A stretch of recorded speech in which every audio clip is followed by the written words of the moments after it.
नमस्कार, मैं हूं शशि। आइए झारखंड की टॉप 25 प्रमुख खबर जानते हैं। झारखंड को मिले विशेष आर्थिक सहायता। वित्त मंत्री झारखंड के वित्त मंत्री राधाकिशन किशोर ने 16वें वित्त आयोग के समक्ष राज्य के विकास के लिए आर्थिक जरूरतों का पूरा खाका रखा है। राज्य सरकार की ओर से विशेष आर्थिक सहयोग की मांग भी की है। हेमंत सोरेन सरकार के कुशल वित्तीय प्रबंधन को वित्त आयोग के समक्ष रखा। उन्होंने कहा है कि केंद्र और राज्य के बीच संवैधानिक संबंधों के अलावा मानवीय और नैतिक संबंध की जरूरत है। आर्थिक सामाजिक विकास में पिछड़े झारखंड को विशेष आर्थिक सहायता देकर विकास की मुख्य धारा में जोड़ा जाए। झारखंड के वित्त मंत्री राधाकिशन किशोर ने अपने संबोधन में कहा है कि संवैधानिक व्यवस्था के तहत देश में अर्धसंघीय शासन प्रणाली लागू की गई है। भारतीय संविधान संघीय है, जिससे केंद्र को मजबूती मिलती है। उन्होंने कहा है कि उनका मानना है कि केंद्र और राज्य के बीच संवैधानिक संबंधों के अतिरिक्त मानवीय व नैतिक संबंध की आवश्यकता है। उन्होंने कहा कि झारखंड नवसृजित प्रदेश आर्थिक सामाजिक विकास में पीछे छूट गया है। झारखंड को विशेष आर्थिक सहायता देते हुए विकास की मुख्य धारा में जोड़ा जाए। सारंडा जंगल में सुरक्षा बलों की नक्सलियों से मुठभेड़। झारखंड के पश्चिमी सिंहभूम जिले के मनोहरपुर प्रखंड के जलाय केला थाना क्षेत्र के तिरिल पोसी गांव के जंगल और पहाड़ी इलाके में सुरक्षा बलों के नक्सलियों के साथ मुठभेड़ हो गई है। इस मुठभेड़ में दोनों ओर से कई राउंड गोलियां चली है। मुठभेड़ के क्रम में कोबरा 209 बटालियन का एक जवान घायल भी हो गया। घायल जवान का नाम सुनील कुमार है। प्राथमिक इलाज के बाद उन्हें बेहतर इलाज के लिए रांची भेजने की तैयारी की गई। वहीं सर्च ऑपरेशन में सुरक्षा बलों ने विस्फोटक समेत कई सामान भी बरामद किए हैं। जिला पुलिस और सुरक्षा बल सारंडा में पिछले दिनों नक्सलियों द्वारा लूटे गए 4 टन विस्फोटकों की तलाश में अभियान चला रहे थे। इसी बीच शुक्रवार दोपहर करीब 12 बजे सुरक्षा बलों की नक्सलियों से मुठभेड़ हो गई। मुठभेड़ के क्रम में ही गोलीबारी में कोबरा बटालियन का एक जवान घायल हो गया है। घायल जवान सुनील कुमार के हालात स्थिर है। सर्च ऑपरेशन में सुरक्षा बलों ने विस्फोटक, वर्दी और दैनिक उपयोगी की सामग्री भी बरामद की है।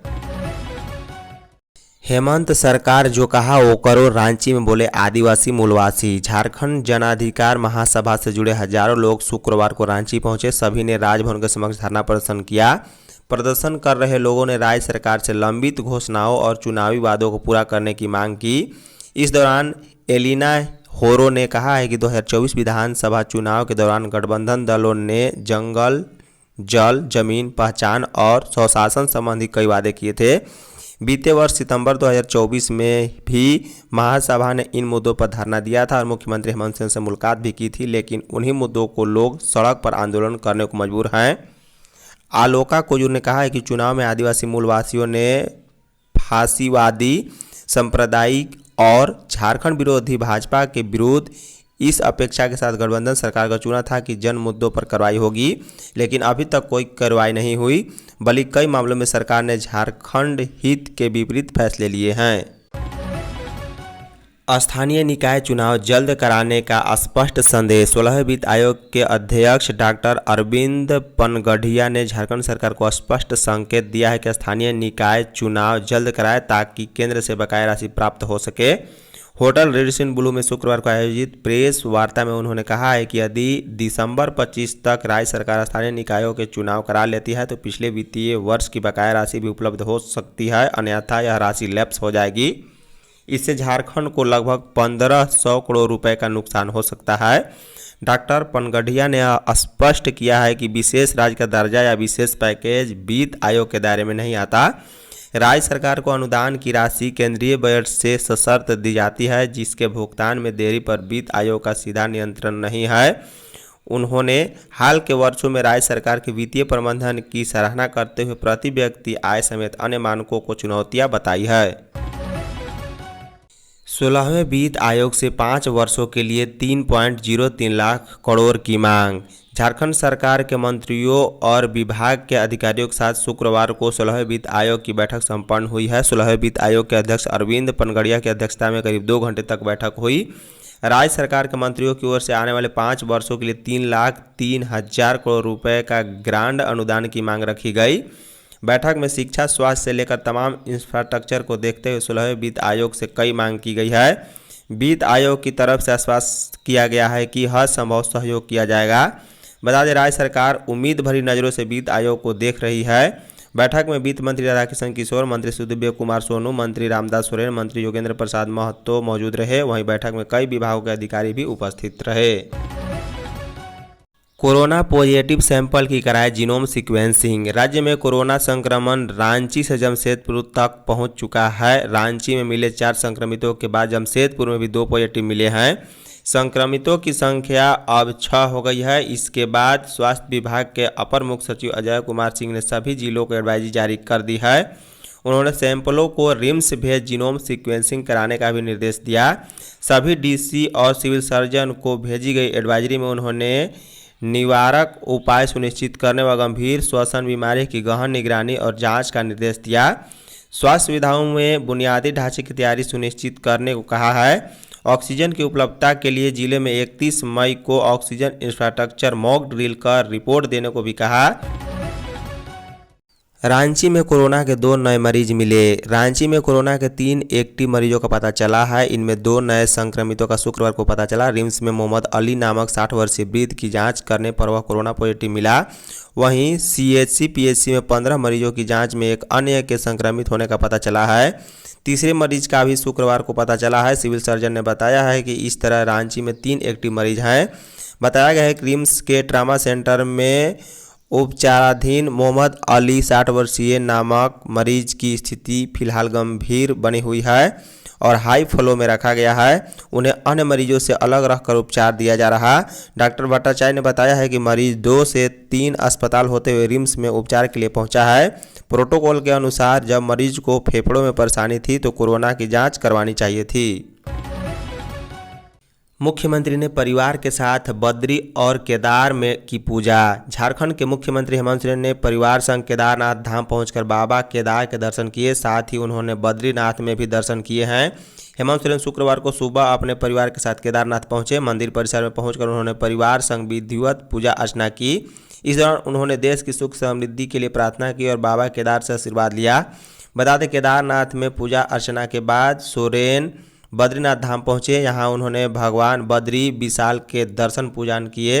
बद्रीनाथ मंदिर पहुंचने पर प्रभारी अधिकारी विपिन तिवारी ने मुख्यमंत्री का स्वागत किया एवं उन्हें भगवान बद्री विशाल का अंग वस्त्र एवं प्रसाद भी भेंट किया है। डिजिटल अरेस्ट कर ठगे 1.39 करोड़। दुबई के साइबर अपराधियों के सिंडिकेट सदस्यों ने स्वयं को केंद्रीय एजेंसियों सीबीआई, एनसीबी या एनआईए का अधिकारी बताकर पहले डिजिटल अरेस्ट किया। इसके बाद रांची की एक महिला को 1.39 करोड़ रुपए की ठगी कर ली है। बाद में महिला ने इसकी शिकायत साइबर थाने में की। इस पर कार्रवाई करते हुए सीआईडी ने 3 साइबर अपराधियों को तेलंगाना के हैदराबाद और मिजोरम के आइजोल से गिरफ्तार किया है। बता दें 15 मई को पीड़िता ने शिकायत की थी कि खुद वो केंद्रीय एजेंसी का अफसर बताकर ठग ने उन्हें पहले व्हाट्सएप कॉल किया। इसके बाद डिजिटल अरेस्ट कर पैसों की ठगी कर ली। शिकायत पर साइबर थाना पुलिस ने मनी ट्रेल की जांच शुरू कर दी है। रांची में पैसे के लिए 128 घंटे रोका। रांची के हेल्थ पॉइंट अस्पताल पर चतरा के म्यूरहंट के रहने वाले विनोद साव के 100 को बंधक बनाने का आरोप उसके परिजनों ने लगाया है। परिजनों ने अस्पताल प्रबंधन पर आरोप लगाया है कि बकाया राशि का भुगतान नहीं कर पाने के कारण अस्पताल प्रबंधन ने 100 को 28 घंटे तक रोक कर रखा। परिजनों ने बताया है कि कुछ दिन पहले सड़क दुर्घटना में घायल होने के बाद अस्पताल में भर्ती किया गया था। वेंटिलेटर में होने की बात कह परिजनों को मिलने नहीं दिया जा रहा था। परिजनों ने आरोप लगाया है कि मरीज के मृत हो जाने के बाद भी अस्पताल दावा मंगा रहा था। वहीं उन्होंने कहा है कि अंतिम समय में 1,20,000 रुपये का बिल थमा दिया। छूट के बाद 68,000 रुपये देने को कहा और 100 रोक लिया गया। इस पर चतरा के समाजसेवी सत्येंद्र जायसवाल की पहल के बाद 100 को छुड़वाया गया है। खराब रिजल्ट पर 19 सीएम स्कूल ऑफ एक्सीलेंस को नोटिस। सीबीएसई की 10वीं बोर्ड की परीक्षा में खराब प्रदर्शन करने वाले 19 सीएम स्कूल ऑफ एक्सीलेंस मुख्यमंत्री उत्कृष्ट विद्यालयों को नोटिस जारी किया गया है। इन सभी स्कूलों का 60% से कम रिजल्ट रहा है। झारखंड शिक्षा परियोजना परिषद के परियोजना निदेशक शशि रंजन ने 19 सीएम स्कूल ऑफ एक्सीलेंस के प्राचार्य या प्रभारी प्रधानाध्यापकों को 1 सप्ताह में स्पष्टीकरण का जवाब देने का निर्देश दिया है। खराब परिणाम के कारण क्यों नहीं उनके खिलाफ सरकारी सेवक नियमावली के तहत विभागीय और अनुशासनिक कार्रवाई की जाए। एसपीडी शशि रंजन ने स्पष्ट किया है कि झारखंड में सरकारी विद्यालयों की गुणवत्ता बनाने के लिए उत्कृष्ट विद्यालय योजना की परिकल्पना की गई है। इन विद्यालयों के माध्यम में राज्य के सुदूर ग्रामीण क्षेत्रों में रहने वाले बच्चों को उत्कृष्ट शिक्षा उपलब्ध करानी है। इसी क्रम में पठन पाठन में उत्कृष्ट प्रदर्शन करने के लिए विद्यालय को भौतिक संरचना के साथ साथ अन्य सुविधा भी उपलब्ध कराई गई है। यू डैश में डाटा देने में रांची फिसड़ी। यू डैश प्लस में सत्र 2025-26 में नामांकित छात्रों का डाटा उपलब्ध कराने के मामले में राज्य में रांची जिला की स्थिति सबसे खराब है। रांची जिला डाटा देने के मामले में सबसे नीचे 24वें स्थान पर है। अब तक मात्र 5.38% छात्रों का डाटा रांची जिला के स्कूलों की ओर से उपलब्ध कराया गया। इससे थोड़ी बेहतर स्थिति पूर्वी सिंहभूम 6.80% और सिमडेगा 7.10% की है। इस मामले में सबसे बेहतर परिणाम कोडरमा जिला का है, जिसने अब तक सबसे अधिक 44.81% डाटा अपलोड कर दिया है। बता दें, रांची जिला में पिछले वर्ष 6,84,022 विद्यार्थी नामांकित हुए थे, जिनमें से 36,767 विद्यार्थियों की डाटा उपलब्ध हो पाया है, जो कुल का मात्र 5.38% ही है। वहीं कोडरमा में 1,81,056 नामांकित छात्रों में 81,126 छात्रों का डाटा प्रोग्रेस हो चुका है। बच्चों को एएनएम पिलाएंगी विटामिन ए की खुराक। शुक्रवार को सिविल सर्जन कार्यालय के सभागार में झारखंड मातृ शिशु स्वास्थ्य एवं पोषण माह और एनीमिया मुक्त भारत 1 दिवसीय कार्यशाला का आयोजन किया गया। यह कार्यशाला civil surgeon doctor Prabhat Kumar की अध्यक्षता में संपन्न हुई। डॉक्टर प्रभात कुमार ने बताया कि 1 जून से 30 जून 2025 तक पूरे झारखंड में झारखंड मातृ शिशु स्वास्थ्य एवं पोषण माह मनाया जाएगा। इस अभियान के तहत रांची जिले में 9 माह से 5 वर्ष तक के सभी बच्चों को एएनएम द्वारा विटामिन ए की खुराक पिलाई जाएगी। साथ ही कुपोषित बच्चों की पहचान VHSND पर की जाएगी और चिन्हित बच्चों को MTC में रेफर किया जाएगा। 6 से 59 माह के बच्चों को आयरन सिरप भी दिया जाएगा। इसके अतिरिक्त गर्भवती माताओं को एएनएम द्वारा स्वास्थ्य, पोषण और मानसिक स्वास्थ्य से संबंधित सेवाएं प्रदान की जाएंगी। तंबाकू सेवन से 30 वर्ष के युवाओं को भी कैंसर। राज्य में बड़ी संख्या में लोग तंबाकू का सेवन करते हैं। पाबंदी होने के बाद भी लगातार तंबाकू धड़ेल से बिक भी रहा है। स्कूल जाने वाले बच्चों तक तंबाकू का सेवन कर रहे हैं। इसका खामियाजाना यह हो रहा है कि अब युवा अवस्था में भी लोग तंबाकू के सेवन की वजह से मुंह के कैंसर का शिकार हो जा रहे हैं। कैंसर रोग विशेषज्ञ डॉक्टर गुंजेश ने बताया है कि पहले 45 से 50 साल के लोगों में अधिक मुंह के कैंसर के मामले देखे जाते हैं। पिछले 5 सालों में तंबाकू सेवन के कारण 30 से 35 साल तक के भी युवा मुंह के कैंसर के शिकार हो रहे हैं। डॉक्टर गुंजेश ने बताया है कि राज्य में सबसे अधिक कैंसर के मामले मुंह के कैंसर से ही है। उनमें सबसे अधिक तंबाकू के सेवन के कारण ही है। उन्होंने बताया कि झारखंड में होने वाले कुल कैंसर में 70% मामलों में तंबाकू की हिस्ट्री होती है।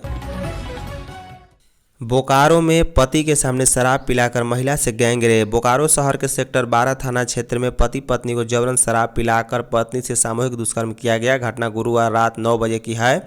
शराब पिलाने के बाद 4 बदमाशों ने पति को बंधक बना लिया। इसके बाद उनके सामने ही पत्नी के साथ सामूहिक दुष्कर्म किया। मामले में पुलिस ने 4 ऑटो चालकों को हिरासत में लिया है। उनसे पूछताछ भी की जा रही है। पीड़िता धनबाद के मधुबन की रहने वाली है। पति पत्नी दूधी बाग मार्केट से सब्जी खरीदकर सदर अस्पताल की निर्माणाधीन बिल्डिंग के पास अपने ठिकाने तक लौट रहे थे। इसी क्रम में सेक्टर 12A स्कूल के पास 4 अपराधियों ने दंपति को घेर लिया। धन्यवाद।